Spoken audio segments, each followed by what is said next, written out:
کتنی تکلیفیں ہوئی اور یہی سے یہی بدل دیا عیسائیوں اور یہودیوں نے بدل دیا. تمہارے یہاں بھی کربلا ہوتی تو کیا ہوتا؟ تمہارے یہاں کربلا میں جلیبی ٹوٹ رہی ہے, تمہارے یہاں کربلا میں چورن چاٹ کے پتوں پہ لڑائی ہو رہی ہے, تمہارے یہاں کربلا میں گوشت کے کباب تلے جا رہے ہیں, تمہارے یہاں کربلا میں حلوے پراٹھے کی دکان اور لاؤڈ اسپیکروں سے اعلان ہو رہا, تمہارے یہاں کربلا میں جھولے لگ رہے ہیں جھولے, تمہارے یہاں کربلا میں میلے لگ رہے ہیں میلے. بولو بتاؤ ہے کہ نہیں ایسا؟ کربلا میں 10 محرم کو میلے لگ رہے ہیں. ایمان سے بتا دے وہاں 10 محرم کو کیا ہوا تھا؟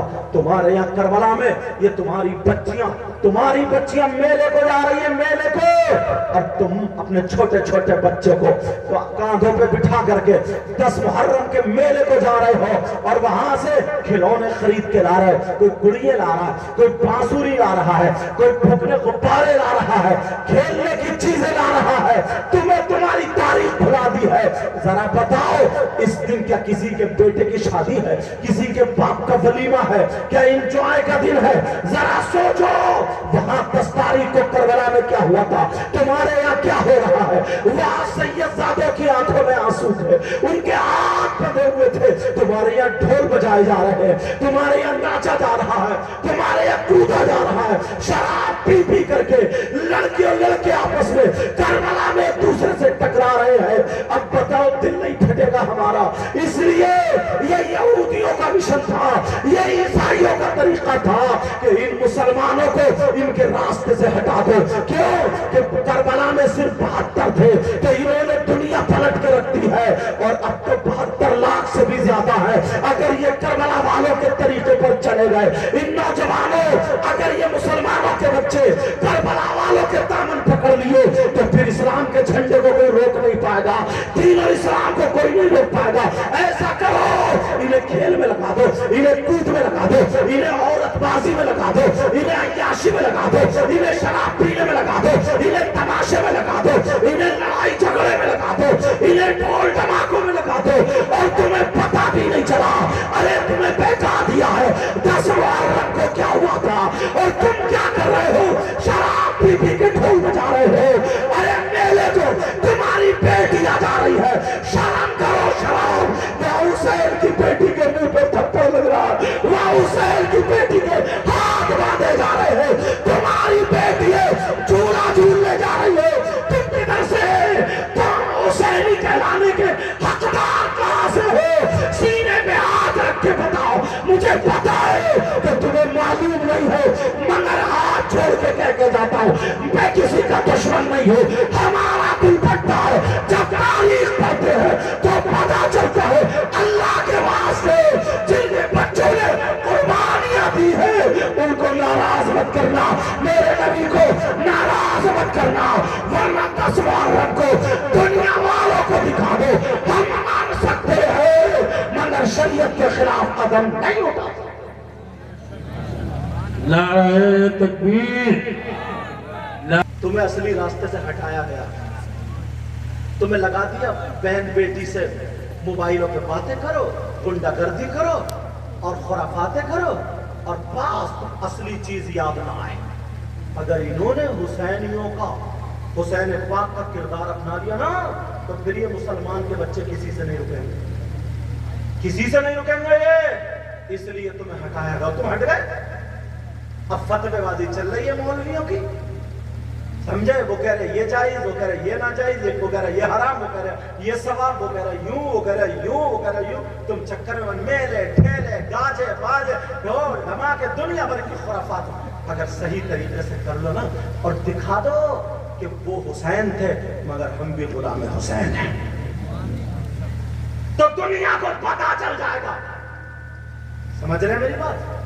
سمجھ میں آ رہی میری بات؟ یار اب بتاؤ, تمہیں اگر معلوم ہے, تمہیں معلوم ہے, ایمانداری سے سچی بات بتانا, بالکل سچی. تم مفتی صاحب سے مت پوچھو, تم خود اپنے اعتبار سے سمجھ لیو.